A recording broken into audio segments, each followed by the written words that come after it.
Shalom. Selamat pagi Bapak, Ibu, Saudara. Terima kasih telah bergabung bersama kami dalam renungan harian Jemaat GKJ Bandung. Bersama kita akan mendengarkan firman Tuhan dan merenungkannya. Selasa 27 Agustus tahun 2024. Sebelum bersama mendengarkan firman Tuhan, mari kita berdoa. Bapa di dalam surga, saat ini kami hendak bersama mendengarkan firman-Mu. Kami memohon tuntunan Roh Kudus. Tuhan memampukan kami untuk kami boleh mendengarkan, memahami, terlebih melakukan firman Tuhan di dalam hidup kami. Terima kasih ya Tuhan, di dalam nama Tuhan Yesus Kristus kami berdoa. Amin. Bapak Ibu Saudara-saudari yang dikasihi Tuhan, firman Tuhan hari ini diberi judul perkataan yang membawa berkat.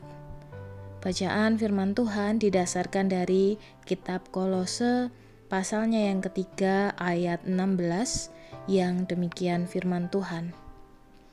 Hendaklah perkataan Kristus tinggal dengan limpahnya di antara kamu, sehingga kamu dengan segala hikmat mengajar dan menegur seorang akan yang lain, dan sambil menyanyikan mazmur, puji-pujian, dan nyanyian rohani, kamu mengucap syukur kepada Allah di dalam hatimu. Bapak Ibu Saudara-saudari yang dikasihi Tuhan, berdasarkan sebuah penelitian diketahui bahwa setiap orang rata-rata mengeluarkan sebanyak 3.000 kata setiap harinya. Itu berarti kita menggunakan banyak waktu untuk berbicara. Dan setiap kata yang kita ucapkan itu sangat penting bagi kita dan juga bagi orang lain yang mendengarkannya. Oleh sebab itu, penting untuk menjaga perkataan kita. Perkataan kita menunjukkan siapa kita sebenarnya. Perkataan kita adalah isi dari pikiran yang dibunyikan. Dari perkataan, orang bisa bersimpati atau membenci kita. Dari perkataan, orang bisa menyukai atau tidak menyukai kita. Perkataan kita menunjukkan kualitas diri kita sendiri.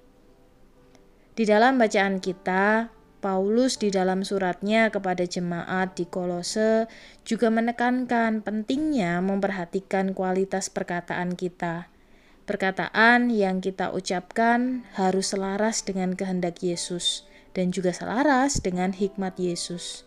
Tujuannya adalah supaya perkataan yang kita ucapkan membangun dampak yang positif bagi kehidupan bersama, baik itu di dalam keluarga, di dalam pelayanan, di dalam pekerjaan, dan di tempat-tempat yang lainnya di mana Tuhan menempatkan kita. Bagi Paulus, perkataan yang diucapkan harus menjadi sarana bagi kita untuk memperlihatkan kasih Yesus kepada sesama. Perkataan kita juga harus membawa berkat bagi sesama, menunjukkan bahwa kasih Kristus ada di dalam diri kita. Dan salah satu tugas panggilan kita ialah bersaksi. Kesaksian pertama-tama bisa dilakukan melalui setiap perkataan yang kita ucapkan, yang kita sampaikan.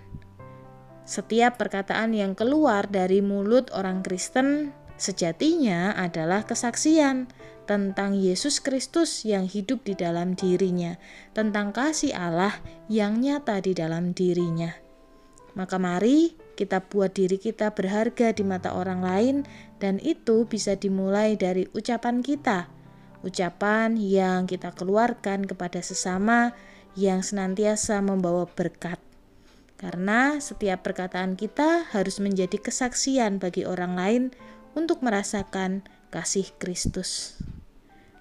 Mari bersama kita berdoa.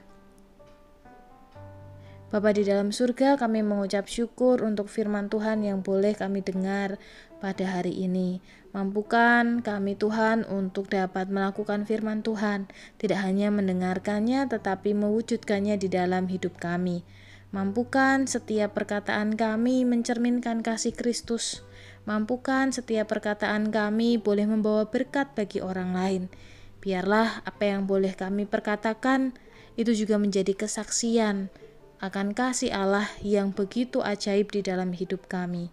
Sehingga biarlah orang-orang yang boleh berjumpa dengan kami, orang-orang yang boleh berbicara dengan kami, juga boleh merasakan berkat dan kasih Tuhan. Terima kasih ya Tuhan, kami memohon pimpinan, pertolongan, dan penyertaan Tuhan. Di dalam nama Tuhan Yesus Kristus kami berdoa. Amin.